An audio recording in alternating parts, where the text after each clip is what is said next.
নমস্কার, আমি দেবজ্যোতি। আমার গ্রাউন্ড জিরোর আজকের পর্বে আপনাদের সকলকে স্বাগত জানাই।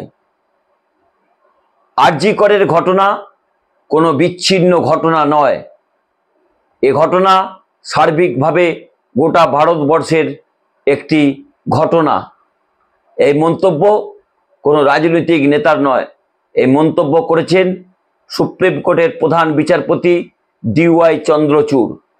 তাতেই ঘুম গেছে এ রাজ্যের বিজেপি এবং CPM এবং কংগ্রেসের। কারণ গত কয়েকদিন ধরে যেভাবে এক ডাক্তারি তরুণী ছাত্রীর মর্মান্তিক মৃত্যু নিয়ে তারা রাজনীতি করতে নেমেছিলেন, সেই রাজনীতিতে জল ঢেলে দিলেন মহামান্য সুপ্রিম কোর্ট। সুপ্রিম কোর্টের পক্ষ থেকে পরিষ্কার করে জানানো হয়েছে এই ঘটনা শুধুমাত্র আরজি করে নয়, গোটা ভারতবর্ষের এই ঘটনা এর আগে বহু ঘটেছে। তবে আমরা নতুন আরেকটি ধর্ষণের জন্য অপেক্ষা করতে পারছি না। সেই জন্যই কিন্তু একটি বিশেষ অর্ডার তারা দিয়েছেন, একটা টাস্ক ফোর্স গঠন করেছেন। সেই 7 সদস্যের টাস্ক ফোর্সের গোটা ভারতবর্ষের সরকারি হাসপাতালগুলিতে কিভাবে মহিলা ডাক্তার এবং জুনিয়র ডাক্তারদের নিরাপত্তা দেওয়া হবে তারই কিন্তু দিক নির্ণয় করবেন এই 7 সদস্যের কমিটি। সেই 7 সদস্যের কমিটির রিপোর্ট হাতে আসার পর একটা কৌশল তৈরি হবে কিভাবে সরকারি হাসপাতালের নিরাপত্তা দেওয়া হবে। আজকে অবজারভেশনে সুপ্রিম কোর্টের প্রধান বিচারপতি DY চন্দ্রচূড় CISF মোতায়েনের কথা আরজি কর হাসপাতালে বলেছিলেন, কিন্তু কিছুক্ষণ আগে তৃণমূল কংগ্রেসের পক্ষ থেকে কুণাল ঘোষ বলেছেন যে অবজারভেশনে যে কথা বলেছেন সেই কথার সঙ্গে অর্ডারের যে রয়েছে তার মিল নেই। অর্থাৎ অবজারভেশনে তিনি CISF এর কথা বললেও আরজি করে রাজ্য পুলিশই কিন্তু নিরাপত্তা দেবে। অর্থাৎ স্বস্তি পেয়েছে বর্তমান সরকার। যদি এরকম একটি ঘটনাতে CISF এর নিরাপত্তা একটি রাজ্যের হাসপাতালে দিত, তাতে রাজ্যের মুখ পুড়ত। অত্যন্ত গুরুত্বপূর্ণ আজকে DY চন্দ্রচূড়ের এই নির্দেশ, কারণ গোটা ভারতবর্ষে বিভিন্ন জায়গাতে কর্মক্ষেত্রে মহিলাদের ওপরেই নির্যাতন হয়। তা নিয়ে কিন্তু বেশ কিছু প্রশ্ন রয়েছে। তৃণমূল কংগ্রেসের পক্ষ থেকে আইনজীবী জানিয়েছেন যে আজকে সুপ্রিম কোর্ট যে নির্দেশ দিয়েছেন সেটা ভারতবর্ষের কাছে একটা নজিরবিহীন নির্দেশ। সেই নির্দেশ যদি পুঙ্খানুপুঙ্খভাবে সরকার পালনের চেষ্টা করে এবং সেই কমিটি যদি ঠিকমতো রিপোর্ট আসে এবং যদি সেই মতো কৌশল তৈরি হয়, তাহলে কিন্তু সরকারি হাসপাতালের নিরাপত্তা বেশ কিছুটা বেড়ে যাবে। অর্থাৎ ভারতীয় জনতা পার্টি এবং CPM এর নেতারা যেভাবে আন্দোলন শুরু করেছিলেন এ রাজ্যে, তাতে কিন্তু বেশ কিছুটা জল ঢেলে দিলেন মহামান্য সুপ্রিম কোর্ট। ইতিমধ্যেই কিন্তু CBI যে এনকোয়ারি করছে তা নিয়ে কিন্তু জনমানুষ একটা প্রশ্ন উঠতে শুরু করেছে। বিভিন্ন রাজনৈতিক দল থেকে শুরু করে এমনকি মৃতার পরিবারের পক্ষ থেকেও ইনকোয়ারি তাড়াতাড়ির কথা বলা হচ্ছে। বিভিন্ন রাজনৈতিক দল কিন্তু ইতিমধ্যেই প্রশ্ন তুলতে শুরু করেছে যে CBI কি এ রাজ্যের যে বড় বড় 29টি মামলার কোনো সমাধান করতে পারেনি, এক্ষেত্রেও কি একই অবস্থা হবে? কারণ গোটা দেশের মানুষ এবং তথা বাংলার মানুষ যেভাবে উই ওয়ান্ট জাস্টিসের কথা বলছেন, তাতে কিন্তু এত সহজে CBI কিন্তু এই ঘটনাকে নিয়ে চুপ করে থাকতে পারবেন না। তাদের উপর যথেষ্ট রাজনৈতিক চাপও তৃণমূল কংগ্রেস ইতিমধ্যেই সৃষ্টি করতে শুরু করেছে। রাজ্যের মুখ্যমন্ত্রী মমতা বন্দ্যোপাধ্যায় ইতিমধ্যেই সময় বেঁধে দিয়েছিলেন। তৃণমূল কংগ্রেসের পক্ষ থেকেও ইতিমধ্যেই একটা রণকৌশল তৈরি হচ্ছে কিভাবে CBI ইনকোয়ারি দ্রুত হয় এবং নির্যাতিতা মহিলার ডাক্তারি ছাত্রীর যেভাবে মৃত্যু হয়েছে তিনি বা তার পরিবার কিভাবে বিচার পান। ইতিমধ্যে তৃণমূল কংগ্রেসের পক্ষ থেকে একটা পরিকল্পনা নেওয়া হচ্ছে। অতি দ্রুতই তারা কিন্তু CBI এর সদর দপ্তর এ রাজ্যে যেটা রয়েছে সল্টলেকে, সেখানে অভিযান করবেন। অর্থাৎ তাদের উপর রাজনৈতিক চাপ তৃণমূল কংগ্রেসের পক্ষ থেকে বাড়ানো হবে। ইতিমধ্যেই ছাত্রছাত্রীরা যেভাবে অবস্থান করছেন, বিক্ষোভ করছেন, তাতে কিন্তু একটা চাপে রয়েছে সিবিআইয়ের কর্তারা, কারণ যেভাবে জনমানসে এই বিষয়টি প্রভাব পড়েছে, স্মরণকালে এরকম প্রভাব কিন্তু কোনো ঘটনাতে পড়েনি।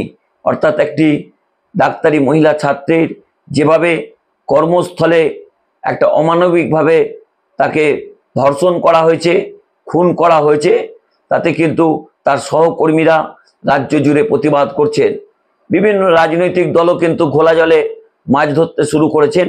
কেউ কিন্তু উই ওয়ান্ট জাস্টিসের বাইরে যেতে পারছেন না, কেউ কিছু মন্তব্য করছেন না যে সিবিআই এনকোয়ারি তো বেশ কয়েকদিন হলো নিয়েছে, কি অগ্রগতি হয়েছে।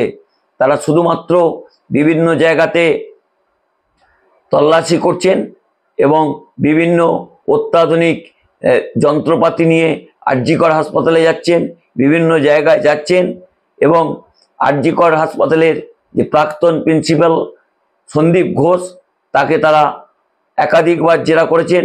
এই নিয়ে 5 দিন তাকে জেরা করলেন, কি পেলেন তার কাছ থেকে? তবে ইতিমধ্যেই তৃণমূল কংগ্রেসের পক্ষ থেকে সন্দীপ ঘোষের বিরুদ্ধে একাধিকবার মুখ খুলেছিলেন। কুণাল ঘোষ পরিষ্কার করে এই সন্দীপ ঘোষের কাজকর্ম নিয়ে যেমন প্রশ্ন তুলেছেন, তেমনি কিন্তু আজকে যে সিট গঠন হয়েছে, অর্থাৎ আরজিকর হাসপাতালে বেশ কিছু দুর্নীতির কথা বেশ কিছুদিন ধরেই শোনা যাচ্ছিল। সেখানে ক্যান্টিন দুর্নীতি থেকে শুরু করে বর্জ্য দুর্নীতি থেকে শুরু করে এছাড়াও বেশ কিছু দুর্নীতির অভিযোগ কিন্তু বহু ছাত্রছাত্রী প্রাক্তনীরা করছিলেন এবং তারা সিবিআইয়ের কাছেও সেই তথ্য তুলে দেবেন বলেছিলেন। সেই সময় কিন্তু রাজ্য সরকারের পক্ষ থেকে সিট গঠন করে তদন্ত শুরু হয়েছে। তাকে স্বাগত জানিয়েছেন তৃণমূল কংগ্রেসের রাজ্যসভার সাংসদ জহর সরকার। তিনি বলেছেন যেভাবে একটি তদন্ত শুরু হয়েছে তা অত্যন্ত তাৎপর্যপূর্ণ। তবে সুখেন্দু শেখর রায় যে মন্তব্য করেছিলেন যে পুলিশ কমিশনারকে সিবিআই যাতে হেফাজতে নিয়ে তদন্ত করে, তা নিয়ে কিন্তু হাইকোর্ট আজকে একটা অবজারভেশন দিয়েছেন এবং তাকে আগামীকাল পর্যন্ত সময় দেওয়া হয়েছে।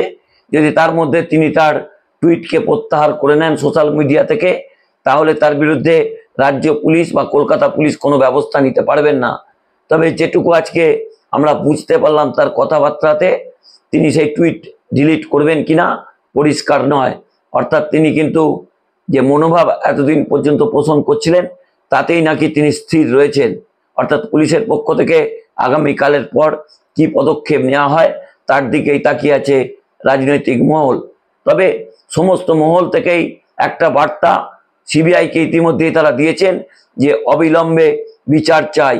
কারণ বিচার চেয়ে ইতিমধ্যেই সমাজের বিভিন্ন স্তরের মানুষেরা নেমেছেন, যেমন সাংবাদিকরা নেমেছেন, তেমনি বিভিন্ন পেশার মানুষ, চলচ্চিত্র জগতের মানুষরা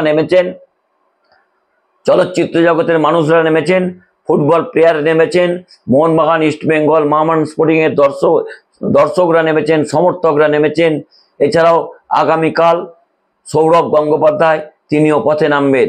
অর্থাৎ যত দিন যাচ্ছে ততই সিবিআইয়ের ওপর কিন্তু চাপ বাড়ছে। রাজনৈতিকভাবে যেমন তৃণমূল কংগ্রেস চাপ দেবে, তেমনি সামাজিকভাবে আন্দোলনটি এমন একটা জায়গায় পৌঁছেছে, সিবিআইকে এই 30 নম্বর যে কেসটি রয়েছে তার সমাধান করতেই হবে।